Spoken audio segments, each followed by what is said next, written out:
Merci Seigneur, merci. Madi Batunanga Nini.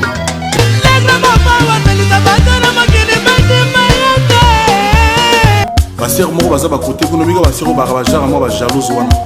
Basali mali kemba na bango ba musu baza ba mokolo. Ba me musu vie ba mikoli. Ezatene ba ministère musu to mo na ba musu ba finga ba déformer ba kombo ya batu tebi batu batinda bango.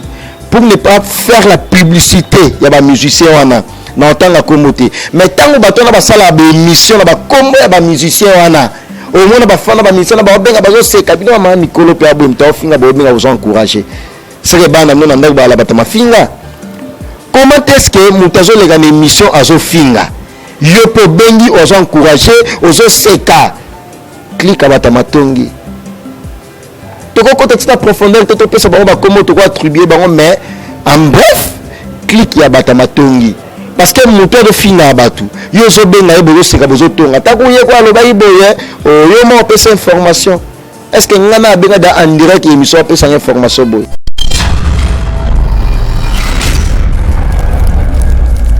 l'émission au finga ba mama ya batu mama salimini mama penda asalimini azawana te azala makamu na bino te ayebi opete mezo lika émission finga e voilà Mathieu Bonche musala ndenge e baby pour ba musicien wana batindaka ovandi boye ozo utiliser batu ba lika ba finga batu net ba Koffi Olomide net ba héritier Watanabe net ba innocent pour la raison mo boye oza na sens te izala rappeler ba misi batinda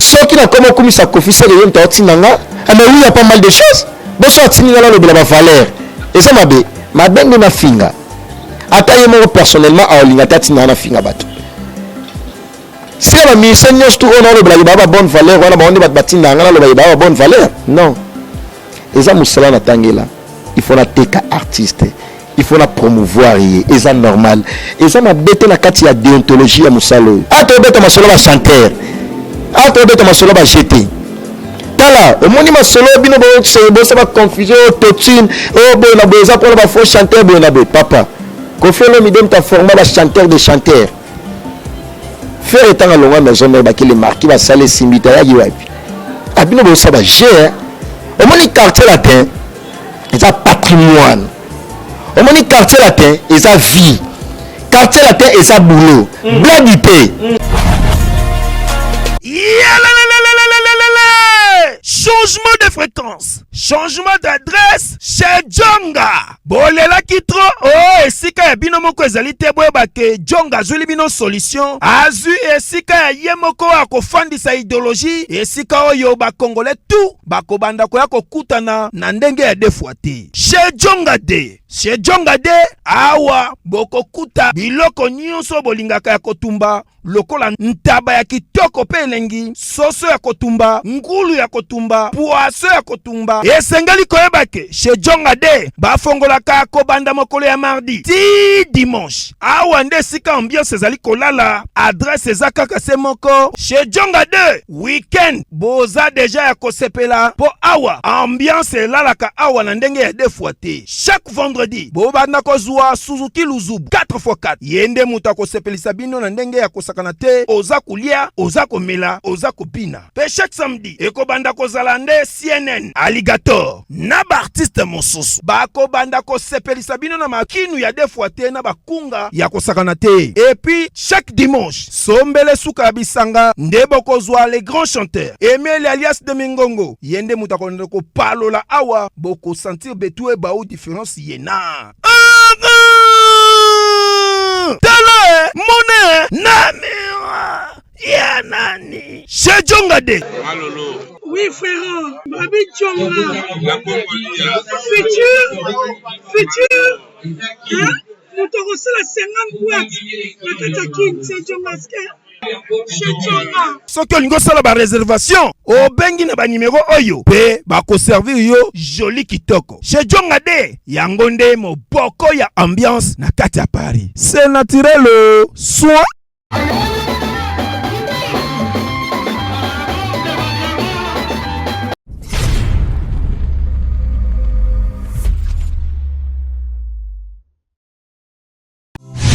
ndeko mwasi pe ya mobali Bosonzo Tezali moko ya ba 5 organes de sens to sengeli kobatela. Sur le trône du cosmétique, il n'y a qu'un seul monarque, la fondation GLB. Mes amis, je vous prie de bien vouloir utiliser le lait de beauté Déborah, le lait de beauté aux extraits de plantes naturelles, le lait de beauté qui élimine les taches noires, de vergetures, de tampons, le lait de beauté Déborah à utiliser matin et soir. Lait de beauté Déborah, il y a un des kilés. Le lait de beauté Déborah, assimilable aux pommes brunes et aux pommes marronnes. Lait de beauté Déborah, azo bengana tache noire, cicatrice, tampon, cancer de peau. Très sûr, rapide et surtout sans hydroquinone. À appliquer matin et soir pour un résultat sans pareil. Ah, Fondation GLB, n'a pas ce nini. Fondation GLB, ils ont un kizamba, le kota qui libinja, pasoko, mandaka, mata, basangus, tine yali, poani, kulukanjete, et ça la binoni Déborah. Ma fouta Déborah, et ça mis la plate naturelle. Ma fouta Déborah, et kati bango baoba. Ma fouta Déborah, kati, kata, kata, bao, bao, bao, bao. Ma fouta Déborah, soukra ma fouta. Yaka Kosomba, lait de beauté Déborah, na rond-point Super Lemba, l'établissement Trinita, juste en diagonale, il y a station Total. Vous pouvez nous contacter sur plus 243 97 70 36 457.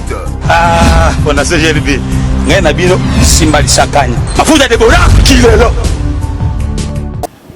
Mesdames et messieurs, merci d'avoir choisi votre émission PC La Plus Plus, toujours présentée par Mathieu Boncher, autrement dit 001. L'actualité dominée par OSOS, donc Goma, avec l'artiste et musicien de notre pays, qui est Inosbi Bébé Tension, donc appel des fois Sengami, parce que les 30 juin ou les 24, Rosana Caméra, tout est à la nenge Bébé Tension, à Rosala Badon, à ma famille.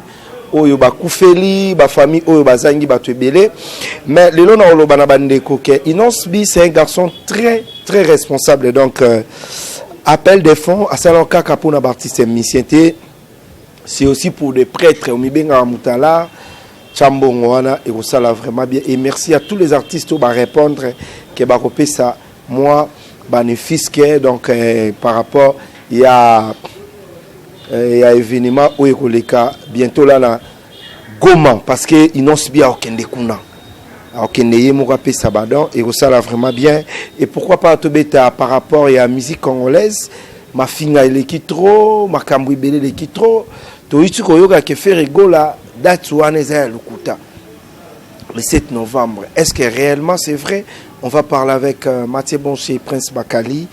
Donc merci déjà parce qu'on est en direct sur Elenga Congo. Respect à Malela de Londres, le champion, donc Bambote Belé. Respect à La Joie, Amado Pichuna, femme très très très forte.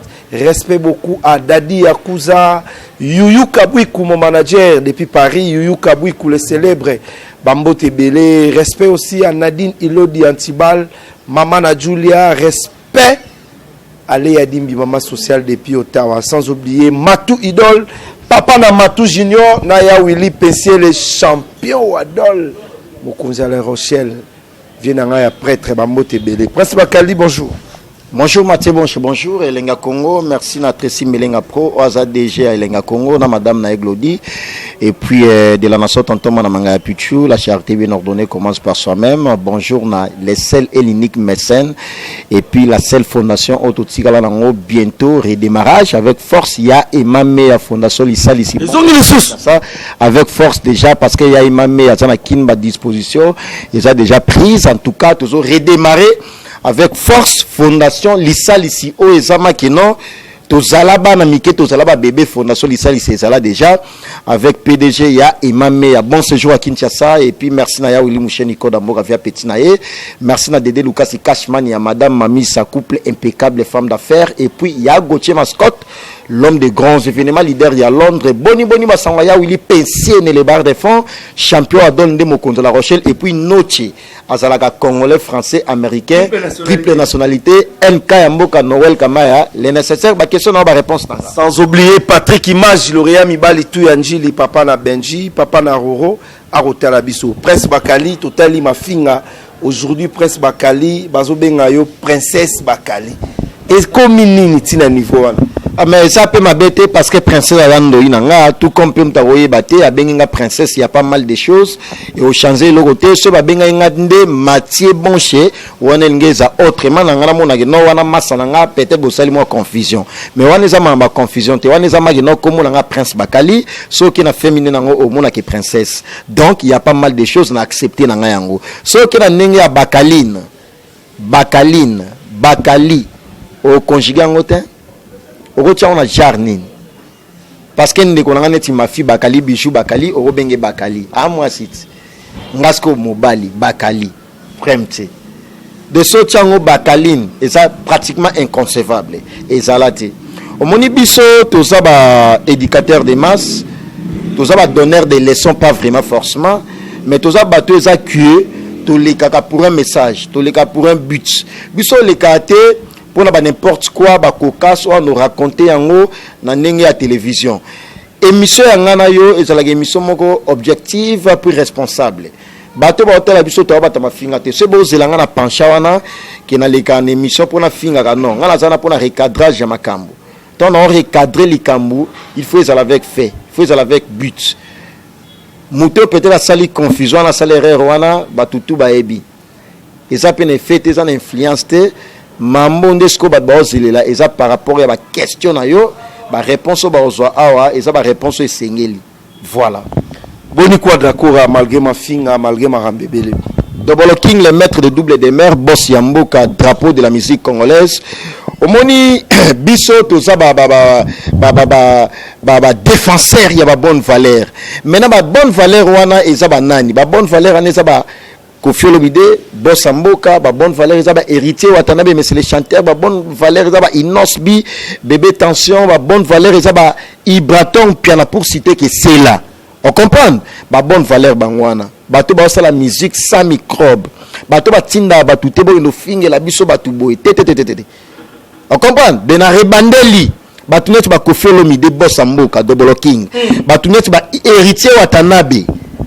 Excellence ambassadeur batunet ba Inosbi bébé tension batunet ba Ibraton piana bilanga loembo yale on comprend basa bato ba la musique sans microbe batinda ka batute po ba finga batu na te so comprendre ngai ezatene ba ministère mususu to mona ba su ba finga ba déformer ba kombo ya batu to bi batu batinda bango pour ne pas faire la publicité ya ba musicien wana na otanga komote mais tango bato na ba sala ba émission na ba kombo ya ba musicien wana au moins ba fana ba misana ba benga bazo seka bino ma mikolo pe abo mta ofinga ba benga vous encourager c'est que bana mno ndangu ba la batama finga comment est-ce que mutazo lega na émission azo finga yo po bengi ozo encourager ozo seka clique batama tongi to ko côté ta profondeur to pesa ba ba comment to ko attribuer bango mais en bref clique ya batama tongi parce que moteur de finga batu yo zo benga ebozo seka bozo tonga takuye kwa loba iboye o yo mo pesa information est-ce que ngana benga da en direct émission pesa information boy non tout ça complété mais tant to benga nga pesa information na go mema na ndenge ba direct de émission no se comme que no ba benga ta yekuta loba zana na beta na talango o ça limité quand biso to mi benga ba journaliste d'investigation tout ça la chronique musicale ou tout ça ba parvenate tout ça va parvenir te mutuneti mida so teneti mida petit na biso mida nyoso o finga la mokileza et yo kana déjà ya sikeza te oh yo finga o mama na yo et yo kana déjà yo finga o tamula ita mukuse to yebi yango déjà tamunene tamuke nzamba sala nyoso déjà bien établi ya sikeza te o tanda la ti mwindu kuna ye kuna la ti pembe eza mafinga te nyoso sala nango o tayi kuna mwana mwaso mwana mobala salaka o tayi kuna lesbienne PDP azalaka nyoso esa ya sika salaka ta créer likambo ya sika oto yoka te préfane ba safa ba salaka ba wabimsela biso mambo esa ke noto mona te to yoka pete ce que nyoso zo lobo sa tautologie to na besoin nango te to na besoin tautologie mambo zo sala na te biso do sala pour défendre ba valeur. Quand moi j'ai fait la différence entre l'artiste émissé Kofi Olomide et d'autres artistes émissés congolais, j'avais bien explicité certaines zones d'ombre par rapport à ma propos dans la cohérent. yoloba que tant que journaliste a posé la question Prince Bakali ba musicien au bas la fierté musique congolaise libana ya moka tangelanga bango. La question est simple. Il faut faire tâter à la tête. Tant na longo déjà que na moka nyos tout wala na drapeau moko na mokili. Pays na pays, j'allais dire, na pays bala na drapeau na bango. So si RDC to na drapeau moko. Wa to le sigle plat pays, to le ba club té. Pour ceux qui ne pas club au monde Mazembe, bana drapeau na bango, Imana, Vita Renaissance et puis ainsi de suite. Bana ba drapeau na bango. Maintenant to le ba bendele ya mboka, ezala moko. Ceux qui ne États-Unis bana ya bango.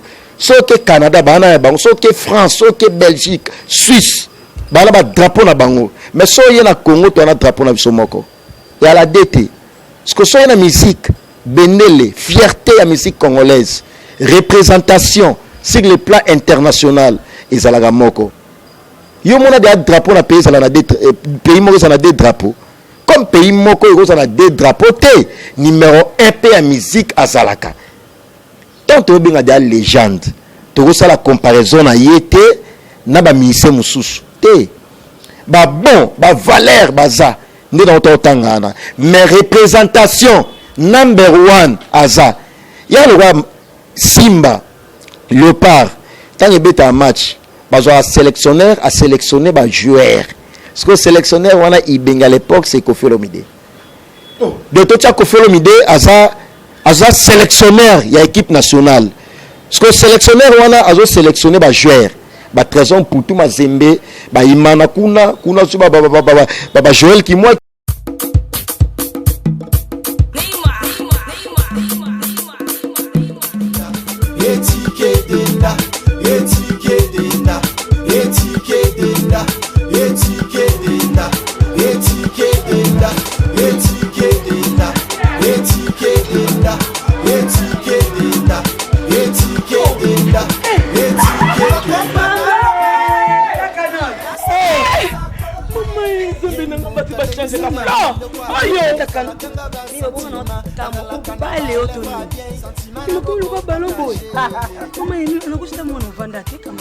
na telema na toza awa tai toza awa tai ya maman Nicole Malonga donc aza partout dans le monde. Toza awa il est makambi maman Nicole Malonga mima hata sula milaite ana buwaka na ngati maman Nicole Malonga makambia na kama kilo mkusi sans complexe. On a solinga mezi nyoso linga. Solinga ekokayo. Kota papa. Nebiso Yasika Eyi. Avec la nouvelle formule de la pommade Toza Awatai, une pommade à 100% satisfaction, une pommade à base de plantes naturelles, et là pour vous satisfaire bien sûr le femme, et là pour vous mettre en valeur, pour vos agrandissements de fesses, seins, mollets et hanches, la pommade Toza Awatai est là pour vous satisfaire. Et les hommes, on ne vous a pas bien sûr oublié, la pommade Toza Awa est là pour vos agrandissements et allongements de pénis. Nous sommes sur www.tozaawatai.com et le numéro des contacts 06 05 50 23 18 06 05 50 23 18. Soyez les bienvenus. Situé au numéro 4030 avenue Cadastre dans la commune de Barumbu, le restaurant Siwaston La Bella est opérationnel depuis le 16 avril dernier. Inauguré avec les bénédictions du pasteur Mike Kalambay, mais c'est Denise Betou, l'une des sœurs de Fifi Siwa, qui a coupé les ribbons symboliques.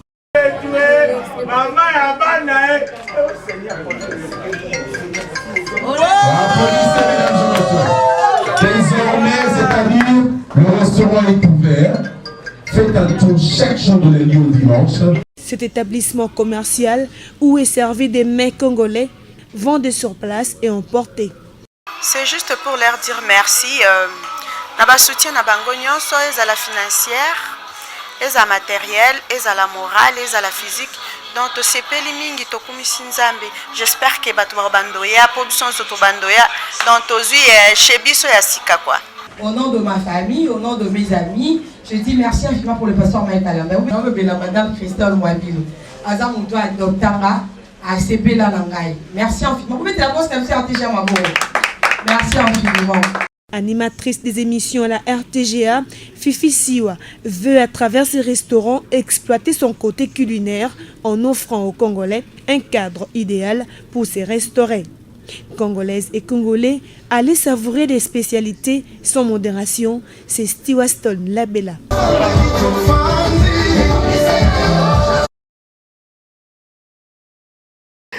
Excusez, à sélectionner comme dans la plus montagne, dans ma foot, on va combattre jour en Wekimi. Sélectionner à ce que la Kofi Olomide. Ce que c'est la fierté, il y a musique congolaise à l'étranger. Tu as sélectionnaire, il faut te tirer à côté. Pour y déjà la sélectionnaire à Combo, représentation, mettons dans une compétition mobile actuellement, tu pona, banan ba okende.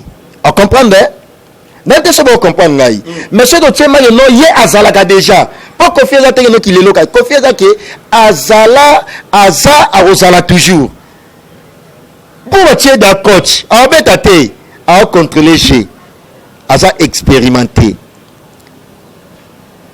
Ce qu'on a quatre représentations là, bateau que nous représentons des Kofia Poniwana, à tes héritier Watanabe, à tes Inosa Balume, à tes Falina Soukana. On comprend, hein? Classement Yangwana, héritier Watanabe, Inosa Fali. Il y a pas mal de choses. Et c'est un style. Maman, le classement. Watapena Bandiwana, pas capitaine de l'équipe. Inosa Yawana. Fali Yawana, il brato à Kepi à Boy Centre.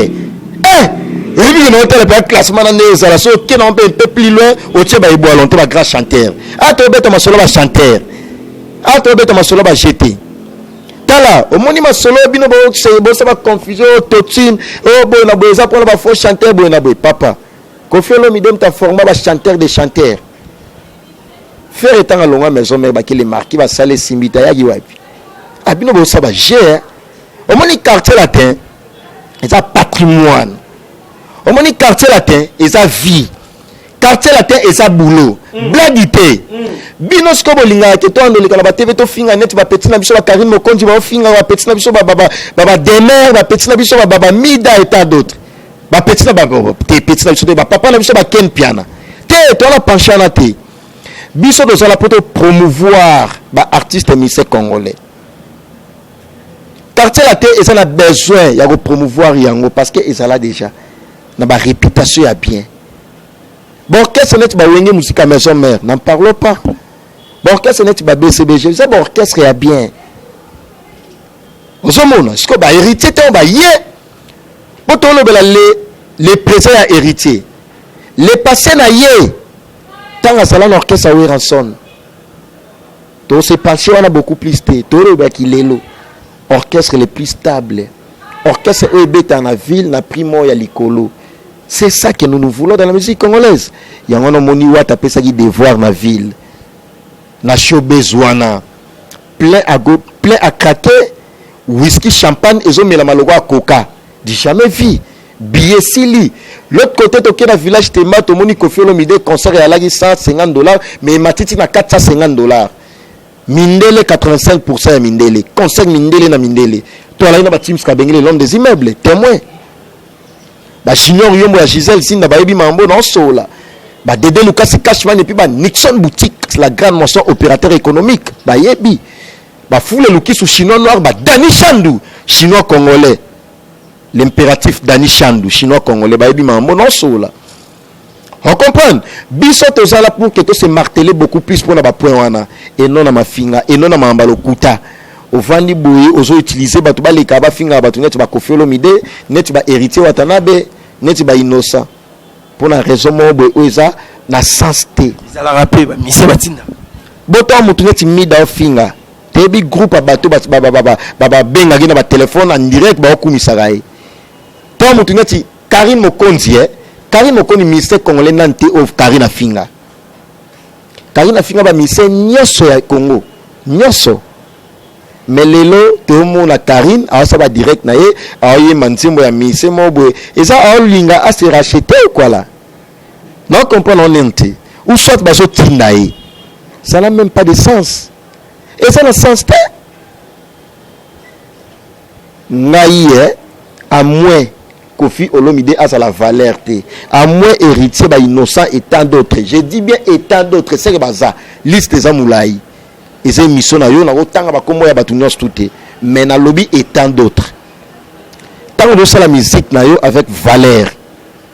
Yeba ki nga na défendre yo étant chroniqueur ya musique nga na soutenir yo parce que chroniqueur na musicien ba ça ba partenaire na za na besoin musicien na besoin nga parce que ba grande valeur wana légende eza ba Kofi okumisa bango te donc so na mo kumisa Kofi na comment attaché de presse na e so ki na comment kumisa Kofi c'est yem ta otinanga mais oui il y a pas mal de choses bon so otininga la lobela ba valeur et ça ma bende na finga ataye mo personnellement a olinga tati na finga bato si la mission nyos tout on le blague baba bonne valeur wana ba onde bat batinda ngana lo ba bonne valeur non eza musala na tangela il faut na teka artiste il faut na promouvoir et eza normal eza ma bete na kati ya déontologie ya musalo eza ba terme o ba ken pia na ba ko lo belango te mutu mobima ole kana émission do kosola na ba micro pa pamba baba niveau na ngate batunet baba petit na biso baba mida na ole kana émission ado finga ba mama batu. Est-ce que le rôle de chroniqueur ou chroniqueuse l'émission au fin à maman ya batu mama salinini mama penda a salinini azawanate azala makamuna binote ayebi opete mozoli kan émission fingaye voilà Mathieu Bonche musala ndenge et baby pour ba musicien wana ba tindaka ba chronique foati pour ba finga batu voilà. Ouais, merci beaucoup. Donc c'était Prince Bakali et avec Mathieu Bonche. C'est pitié pour notre travail. Donc, comme on appelle que Moutazo finga maman ya Moutou. Moutazo finga papa ya Batu. Donc, ça là vraiment ma bé. Mathieu Bonche, sans polémique, sans parti pris. Je ne suis pas là pour un artiste musicien congolais. Non, je suis là pour tous les artistes musiciens congolais. So ça là boulot bien, tu soutenir eux. Mais so ça là non salaté, impolitesse, tu koyati. Parce que nayebi ba sam kunku le nécessaire ya aimé kunku balinga biso pour la musala o ba paps mayavova ya Clara mayavova ba yuyu kabwiku yuyu kabwiku na pesi ba mbote beliska otala biso et merci aussi à Dadi Yakuza, respect beaucoup à Dieto Sigalo message à Souka Potosi Sanayo et Matanga Lebo l'équipe bien. Matanga Lebu di jamais fille a moni Kofi à sa véritable papa à sa na motema munene il a un grand cœur ya mona ba musicien au ba longwaka quartier latin international ba ça la académie en tout cas tu sais combien est touché Kofi au mona départ ya ba grand musicien bon s'il faut le dire mais à pardonner nyos tuana bino bolinga Kofi ngazala ndenge nini ya ngona mona soleil na ba ya Gauthier Mascotte l'homme des grands événements leader ya Londres na soleil na ba Blaise Barclays Bank na kati ya Londres Blaise Barclays Bank na kati ya Londres ba Jamal Mukuna papa confort na kati ya Londres papa social Jamal Mukuna ba mama Emiline Zemba ya tous pepele ya Mbeto le mama Emiline Zemba et puis ba Jolili Atala en chair et en os made in London Jolili Atala en chair et en os made in London na soleil na ba Dede Lucas Cashman ya madame Mami sa couple impeccable parce que y a ça na Paris na François na soleil na ba Junior Yombo ya Gisèle Zinda ba yaki wana na messe ya action de grâce à l'occasion à l'honneur il y a Lebu Kabouya Ozala ancien à quartier latin international talent niveau Moutazala ancien mais Kofi a se déplacé à sali messe ya action de grâce pour honneur na moli monepe manakimia c'est ça que nous voulons. Kofi Obino Bolukabo jugé na ndenge musu par rapport à intoxication à jalousie mal placée ils allaient Kofi o ya beauté soyebi Keba Kofi a mérité valeur na respect Kofi a que nos bêtes na plus de 50 pays d'Afrique 3 mois d'absence au biso to zala na kinte to se déplacer et ça jalousie comment on a non légende numéro 1 musique mondiale mondiale congolaise musique congolaise mondiale Kofi Olomide a se déplacer na yo elobelo c'est la jalousie na ba ken pia na ba finga ngai ba petit na ba mida et ça parce que Kofi a bois kanga et puis a continuer à bois kanga tina ba concert tina ba répétition. Voilà, merci beaucoup Prince Bakali, respect beaucoup à Alain Sokoto. Je confirme avec force Alain Sokoto. Mais Patrick Image Siko moninga ya Yuyu Kabwiku le célèbre Alain Sokoto. Non, ça les célèbres. Yuka Bouikou. Tant autant les célèbres, il faut tant ya et ma meilleure fondation l'issal ici. Naba Alain, naba Yuka Bouikou. Yena EBP. Alain Sokoto. Yena EBP. Sam Koukou. Sam Koukou le nécessaire. Viens habiter dans quartier à London. Sam Koukou le nécessaire. Est-ce qu'il vient à Salagama qui non pas. On comprend. Biso toi là-bas et ma meilleure fondation l'issal ici toi là-bas. Audrino qui foire dans les pétroliers. Ma meilleure. De retour avec force. Avec force. Mathieu bon chez biso tout aux la quartier staff wana ma solo tout pepele et puis va petit na biso Martin Engi. On comprend double vitesse. Est-ce que petit na biso Martin Engi petit na biso to zoé to tient la quartier ma solo double vitesse Martin Engi. Voilà petit na biso. Merci beaucoup mesdames et messieurs. On se retrouve la semaine prochaine sans polémique, sans parti pris. Et bravo à tous les artistes et musiciens congolais. On va faire la moussala bien. Mais yo, mais ça, on a ma finga. Et Italio. À la prochaine, bye.